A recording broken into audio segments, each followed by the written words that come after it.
मित्रांनो, पुन्हा एकदा तुमचं स्वागत आहे आपल्या 6 महिन्याच्या स्पोकन इंग्लिश कोर्स मध्ये, ज्या ठिकाणी आपण स्पोकन इंग्लिशचा एक नवीन टॉपिक तुमच्यासाठी घेऊन आलोय. टॉपिक आहे शुड याच्यावरती. बघा, कॅन याच्यावरती आपण मागे पाहिलेला आहे.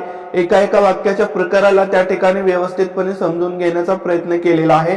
आज आपण शिकणार आहोत शुड हा टॉपिक. तर बघा मित्रांनो, शुड याचा वापर केव्हा केला जातो? शुड याचा वापर केव्हा केला जातो? तर एखाद्याला सल्ला देण्यासाठी याचा वापर केला जातो. जसं याच्या आपण दिवसभरामध्ये जे वाक्य बोलतो त्या वाक्यांच्या शेवटी करायला पाहिजे किंवा करायला हवं अशा प्रकारचा उच्चार आपल्याला पाहायला भेटतो. करायला पाहिजे, करायला पाहिजे किंवा करायला हवं. बघा, करायला पाहिजे किंवा करायला हवं. तर अशा प्रकारचा उच्चार ज्या वाक्यांमध्ये येतो, तर त्या वाक्यांना कसं इंग्लिशमध्ये ट्रान्सलेट करायचं हे आपण पाहणार आहोत. किंवा एखाद्याला सल्ला देण्यासाठी ज्या प्रकारचे वाक्य आपण बोलतो त्या वाक्यांना कसं ट्रान्सलेट करायचं हे आज आपण पाहणार आहोत. आता मित्रांनो, शुड हा टॉपिक आपण चालू केलेला आहे. तर याला व्यवस्थितपणे याच्यावरती कसलं जरी वाक्य आलं तर ते तुम्हाला सहजपणे ट्रान्सलेट करता यावं, त्याच्यासाठी आपल्याला वाक्याच्या एका प्रकाराला समजून घ्यावं लागेल आणि त्याच्यानंतर ते कसे ट्रान्सलेट करायचे हे समजावं लागेल. आता बघा, कोणत्याही वाक्याचे 6 प्रकार पडतात किंवा कोणतंही वाक्य आपण 6 प्रकारे बोलू शकतो. ते अगोदर आपल्याला ते 6 प्रकारे बनवता आला पाहिजे. म्हणजे त्या वाक्यापासून आपल्याला प्रश्न विचारता आला पाहिजे, त्या वाक्यापासून आपल्याला नकारार्थी वाक्य बनवता आलं पाहिजे, आणि तेच आजच्या या व्हिडिओमध्ये आपण शिकणार आहोत. बघा मित्रांनो, वाक्याचे 6 प्रकार असतात. पहिला प्रकार असतो होकारार्थी वाक्य. होकारार्थी वाक्य, होकारार्थी वाक्य याला इंग्लिश मध्ये आपण अफर्मेटिव्ह सेंटेन्स म्हणतो. बघा, अफर्मेटिव्ह सेंटेन्स. बघा, इंग्लिश मध्ये पण नावं लक्षात ठेवा, ठीक आहे. तर एकदम स्पोकन इंग्लिशचे जे विद्यार्थी क्लास लावतात त्यांना ज्या पद्धतीने शिकवलं जातं त्याच पद्धतीने आपण शिकणार आहोत. एकही टॉपिक सुटणार नाही याची आपण काळजी घेणार आहोत. होकारार्थी वाक्य म्हणजे अफर्मेटिव्ह सेंटेन्स हा वाक्याचा पहिला प्रकार झाला. दुसरं, त्याच वाक्याला आपण प्रश्नार्थी बनवू शकतो. काय बनवू शकतो? प्रश्नार्थी बनवू शकतो. प्रश्नार्थी वाक्य त्याला इंग्लिशमध्ये इंटरोगेटिव्ह सेंटेन्स म्हणतात. इंटरोगेटिव्ह आणि सेंटेन्स. Interrogative sentence. आता तिसरं वाक्य असतं नकारार्थी वाक्य. नकारार्थी वाक्य ज्याला आपण इंग्लिशमध्ये निगेटिव्ह सेंटेन्स म्हणतो. Negative sentence. चौथं असतं ते नकारार्थी प्रश्नार्थी वाक्य असतं. नकारार्थी प्रश्नार्थी वाक्य. नकारार्थी प्रश्नार्थी वाक्य ज्याला इंग्लिशमध्ये आपण निगेटिव्ह इंटरोगेटिव्ह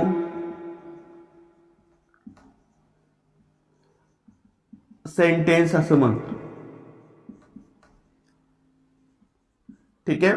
आता बघा, 5वं असतं ते WH शब्दाचा वापर करून. म्हणजे काय, कोठे, कोणता, कसा हे आपण पाहिले मागे. तर ह्या शब्दांचा वापर करून ज्यावेळेस प्रश्न विचारलेला असतो तर त्या वाक्यांना आपण म्हणतो WH प्रश्नार्थी वाक्य. WH प्रश्नार्थी वाक्य. WH प्रश्नार्थी वाक्य ज्याला इंग्लिशमध्ये WH इंटरोगेटिव्ह सेंटेन्स असं म्हणतात. WH interrogative sentence.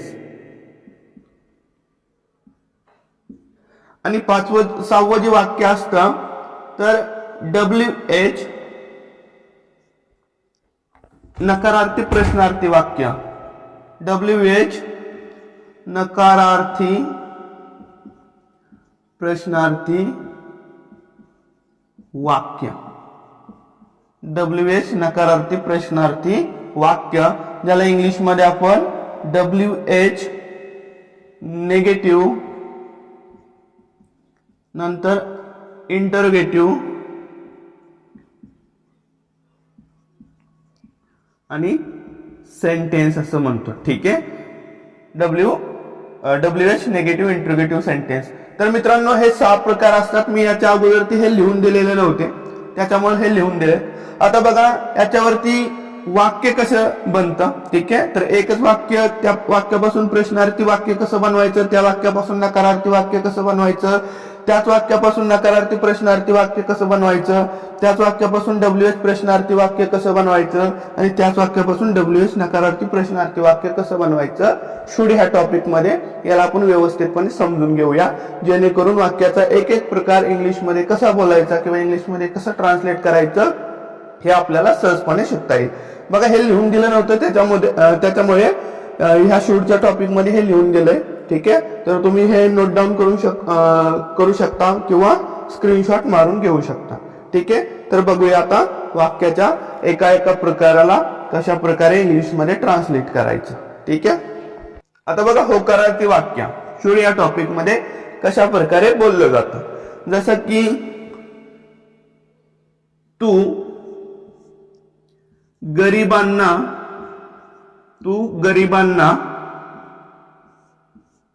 मदत करायला हवी. तू गरिबांना मदत करायला हवी, सल्ला दिलाय. ठीक आहे, तू गरिबांना मदत करायला हवी, होकारार्थी प्रकारचं वाक्य आहे. आता याच वाक्यापासून आपण प्रश्नार्थी वाक्य बनवणार. कसं, शेवटी का लावून. जसं की तू गरिबांना मदत करायला हवी का. तू गरिबांना मदत करायला हवी का. मित्रांनो हे वाक्य एका वाक्यापासून प्रश्न बनवणे, नकारार्थी वाक्य बनवणे हे खूप महत्वाचं आहे. कारण हे जर आपल्याला नाही समजलं, बघा कुठे जावा तुम्ही, स्पोकन इंग्लिश कोर्स करा किंवा युट्यूब वरती व्हिडिओ बघा, तुम्हाला जर हे नाही समजलं, ह्या वाक्यापासून नकारार्थी वाक्य कसं बनवायचं, प्रश्नार्थी वाक्य कसं बनवायचं, हे जर तुम्हाला नाही समजलं तर त्या ठिकाणी तुमचा तो टॉपिक पूर्णपणे समजून घेणं हे अपूर्ण राहतं. त्याच्यामुळे तुम्हाला ते माहित असणं गरजेचं आहे. याच्यापासून बघा नकारार्थी वाक्य कसं बनवायचं. तू गरिबांना मदत करायला नको. तू गरिबांना मदत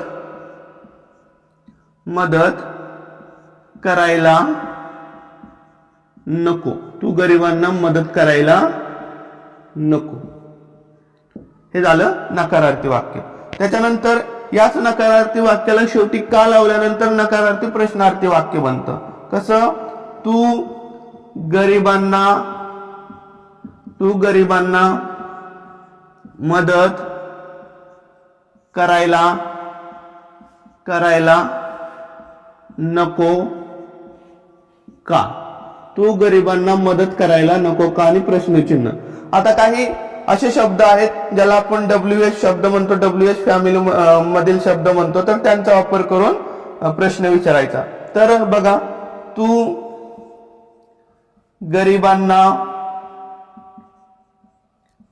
का मदत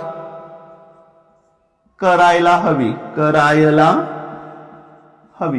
तू गरिबांना का मदत करायला हवी, म्हणजे या ठिकाणी प्रश्न विचारलाय बघा. ठीक आहे, तू गरिबांना का मदत करायला हवी, WH शब्दाचा वापर करून प्रश्न विचारला. ठीक आहे, तर WH प्रश्नार्थी वाक्य झालं.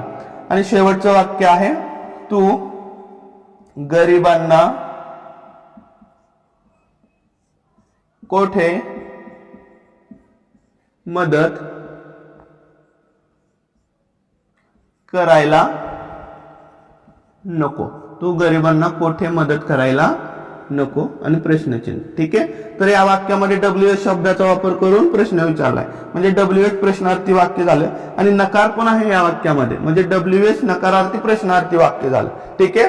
तर अशा प्रकारे तुम्हाला एक वाक्यापासून त्या प्रश्न बनवता आला पाहिजे, नकारार्थी वाक्य बनवता आलं पाहिजे, नकारार्थी प्रश्नार्थी वाक्य बनवता आलं पाहिजे आणि WH प्रश्नाचा वापर करून प्रश्न विचारता आला पाहिजे. ठीक आहे. तर बघा आणखीन एक वाक्य घेऊया जेणेकरून तुम्हाला सहजपणे ते समजून जाईल. ठीक आहे. बघा पुढचं वाक्य आहे, बघा आणखीन एक वाक्य आपण घेऊया. वाक्य आहे श्यामने दररोज शाळेत जायला हवं. श्यामने दररोज शाळेत जायला हवं. श्यामने दररोज शाळेत जायला हवं. ठीक आहे. श्यामला आपण सल्ला दिलेला आहे किंवा श्याम बद्दल सांगितलेलं आहे की श्यामने दररोज शाळेत जायला हवं. आता हे होकारार्थी प्रकारचं वाक्य आहे. याच वाक्याला प्रश्न बनवताना काय करणार तुम्ही? श्यामने दररोज शाळेत जायला हवं का? हवं आणि का प्रश्नचिन्ह देणार. ठीक आहे. त्याच्यानंतर आता याच्यापासून नकारार्थी वाक्य श्यामने दररोज शाळेत जायला नको. शाळेत जायला नको. श्यामने दररोज शाळेत जायला नको नकारार्थी वाक्य आहे. नकारार्थी प्रश्नार्थी वाक्य श्यामने दररोज शाळेत जायला नको का? श्यामने दररोज शाळेत जायला नको का आणि प्रश्नचिन्ह. तसंच WH शब्दाचा वापर करून श्यामने दररोज शाळेत का जायला हवं.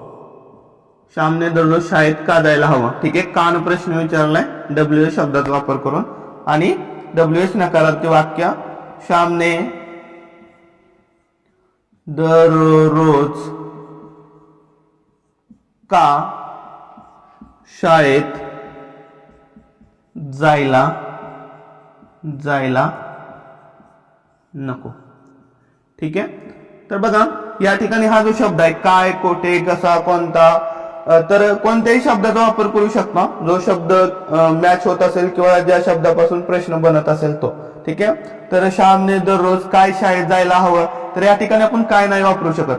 तसंच श्यामने दररोज केव्हा शाळेत जायला नको, तर हे वापरू शकतोय आपण. तर कोणताही शब्द घ्या. ठीक आहे. त्याच्यापासून प्रश्न बनवा.